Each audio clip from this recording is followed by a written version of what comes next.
Gabriel de Alba já tem previsão para desembarcar no Brasil, conhecer pessoalmente as estruturas do clube, conhecer os profissionais que trabalham no dia a dia do Botafogo e, claro, acompanharam a partida decisiva pela Copa Sul-Americana entre Botafogo e Cienciano. Isso porque está previsto que no dia 17 de agosto, na próxima semana, seja a chegada de Gabriel de Alba e também recheado de expectativas porque vai ser a primeira vez que o empresário mexicano vai ter o contato com a torcida do Botafogo. A gente vai trazer aqui uns detalhes sobre essa visita e, claro, falar sobre o mercado da bola, porque nesse período de mercado da bola, alguns nomes já começam a ficar livres no mercado e alguns nomes interessantes e viáveis, acho que cabem no debate para possíveis reforços no Botafogo. Eu vou trazer aqui para vocês algum desses nomes que eu dei uma filtrada, claro, né?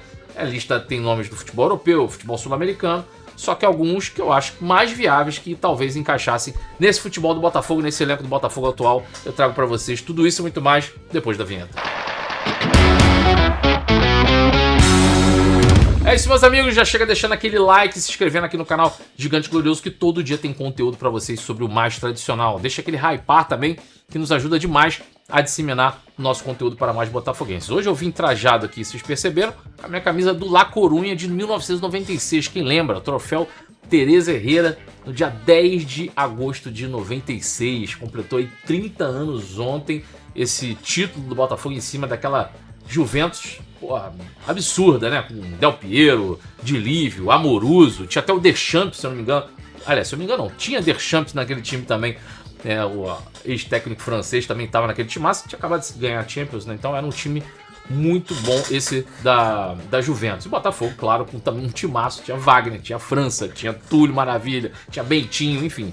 A galera boa demais também, uma partidaça maneira pra caramba. Adoro rever esse título. E aí hoje eu vim em homenagem ao troféu Teresa Herrera, beleza? Mas hoje a gente vai falar aqui sobre essa visita do Gabriel de Alba, que deve desembarcar no Brasil no próximo dia 17. Notícia dada inicialmente aí pelo meu amigo Anderson Mota, lá no Twitter, né? Antigo Twitter, atual X, né? A expectativa, claro, é que essa visita ela se estenda por alguns dias ali, podendo o Gabriel de Alba conhecer as diferentes instalações e estruturas do Botafogo, desde a sede histórica de General Severiano também, ao estádio Newton Santos, a toda a estrutura do Botafogo, né? Além de acompanhar a partida e ter o seu primeiro contato com a torcida, dia 20 de agosto, no estádio Newton Santos, pelas oitavas da Copa Sul-Americana. Claro, essa expectativa ela não fica só no âmbito do torcedor, ela fica também nos atletas, nos profissionais que trabalham no dia a dia do clube. A gente pôde ver isso recentemente com o próprio Vitinho.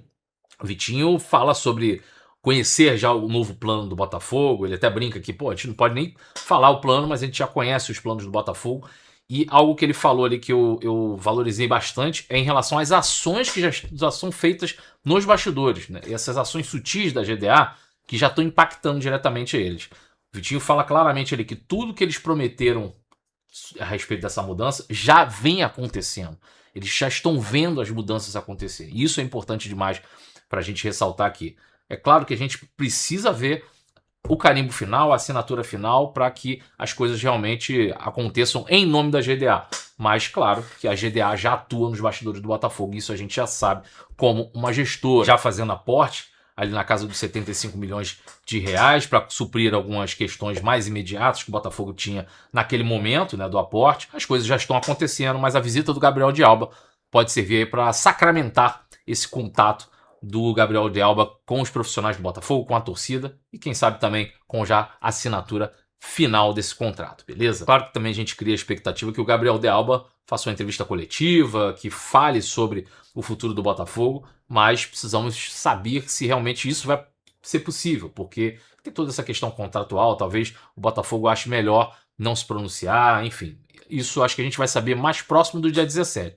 Acho que seria viável, sim, uma entrevista coletiva, mesmo de maneira mais simplória, para ter o primeiro contato ali com a imprensa, para ter as primeiras palavras, se pronunciar. Mas, enfim, vamos ver como é que está o nível de cuidado em referente a essa exposição. A gente sabe que tem muitas questões jurídicas envolvidas, contratuais, e a gente precisa aguardar para saber os próximos passos, mas já é uma expectativa interessante esse dia 17/8 ser a data da possível visita de Gabriel de Alba às estruturas e instalações do Botafogo e, claro, também acompanhar essa partida pela Copa Sul-Americana. Quero saber a sua expectativa para essa chegada. Acha que é importante já chegar se pronunciando, chegar tendo esse contato, ou é melhor chegar de uma maneira mais cuidadosa, de conhecer as estruturas apenas, de uma maneira mais silenciosa?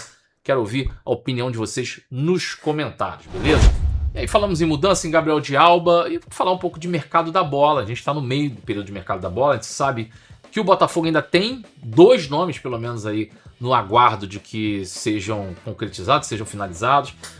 Franklin Carvalho falou isso abertamente.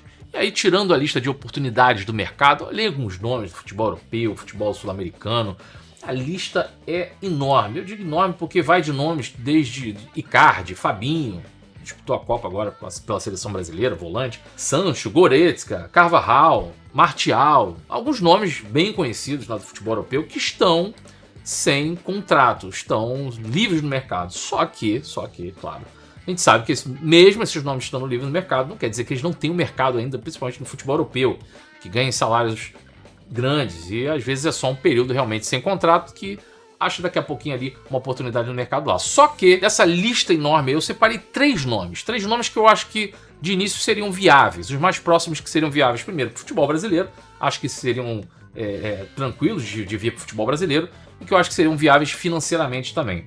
Eu repito, nomes livres no mercado, que aí tem toda a negociação de luvas, de salário, que a gente sabe como é que é. Jogador livre não quer dizer jogador que vai vir de graça, né? A gente sabe que tem todos os custos desses trâmites, paga empresário, paga luva, os salários geralmente são maiores do que o que a gente costuma ver aqui, mas enfim, são nomes que eu acho que estão mais próximos do viável e que talvez possa dar uma subida de nível nesse elenco do Botafogo. Bom, alguns nomes são até nomes que a gente já viu sendo especulados, ou sondados, ou pensados por alguns torcedores também para que venha para o futebol brasileiro. Outros nomes já são até mais conhecidos da torcida do Botafogo por atuar em clubes que em algum momento foram clubes parceiros, né? E hoje em dia não são mais, enfim.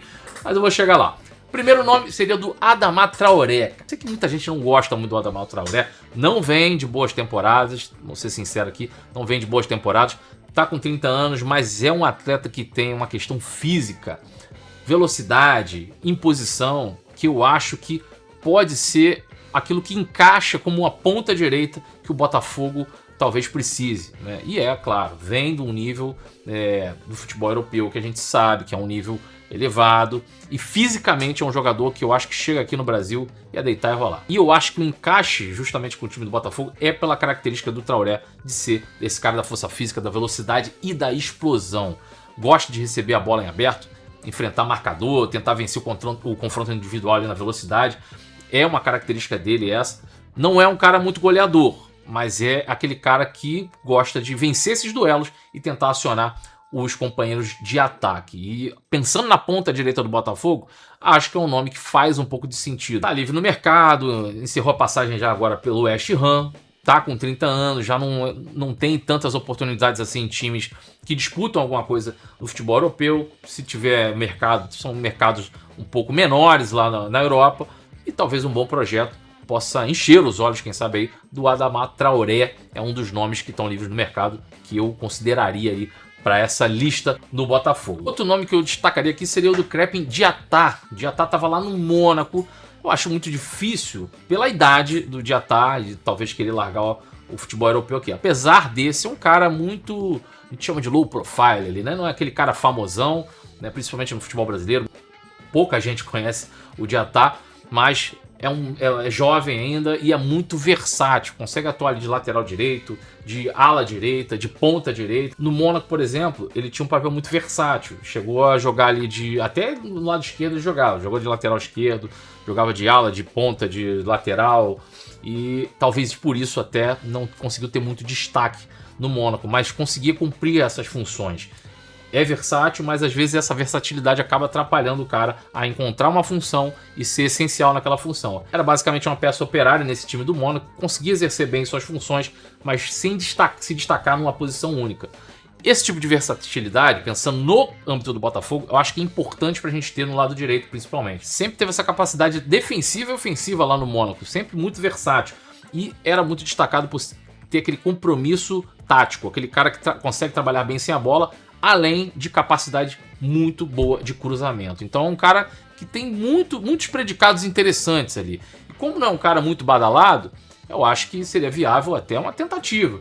Mas, repito aqui, é um cara novo que eu acho que ainda pode ter algumas brechas no mercado europeu também, beleza? E o último nome, esse é um pouco mais conhecido, né? A gente, no período que acompanhou ali o Crystal Palace, viu muito o Wilfried Zaha, um atacante de 33 anos, chegou a chamar bastante atenção, chegou a ser emprestado para o Lyon depois. Não teve uma passagem brilhante pelo Lyon, mas no Crystal Palace realmente fez ali, acho que talvez a melhor atuação dele foi com a camisa do Crystal Palace. Então ele era do Galatasaray, estava emprestado ao Charlotte até 2026 e aí encerrou o contrato dos dois vínculos e virou o jogador livre no mercado. Então acho que desses três nomes ali, ele que é o que tem o mais protagonista ofensivo e talvez aquele mais goleador. Desses três nomes, certamente é o mais goleador. Com 90 gols em 458 partidas pelo Crystal Palace. Foi o clube que transformou ele aí nas principais referências lá da história recente, né? Ganhou título, enfim. Ele preferencialmente atua ali pelo lado esquerdo, mas também é aquele cara que pode ser usado de centroavante, tem essa sua versatilidade ali no ataque. O Zaha acho que dispensa comentários, né? Mesmo com 33 anos ali, bons números no futebol lá dos Estados Unidos, na época do Crystal Palace. Só a passagem pelo Lyon, que eu acho que na minha opinião, foi um pouco apagado. E eu acho que o Zaha ele juntaria ali uma contratação de um impacto, acho que seria um certo impacto no futebol brasileiro, o Zaha, e financeiramente eu acho que é o mais viável também, porque mesmo ele tendo um currículo de Premier League, experiência, essa atuação recente no futebol dos Estados Unidos, ele pode ver com bons olhos sim uma vinda para o futebol brasileiro. Chegou até a ser pensado em outros tempos de Botafogo o nome do Zaha, chegou a ser mencionado muitas vezes, pedidos de torcedores e tal, e agora livre no mercado, quem sabe aí um nome interessante. Quero saber a opinião de vocês a respeito desses três nomes, pelo menos, que eu trouxe aqui para vocês,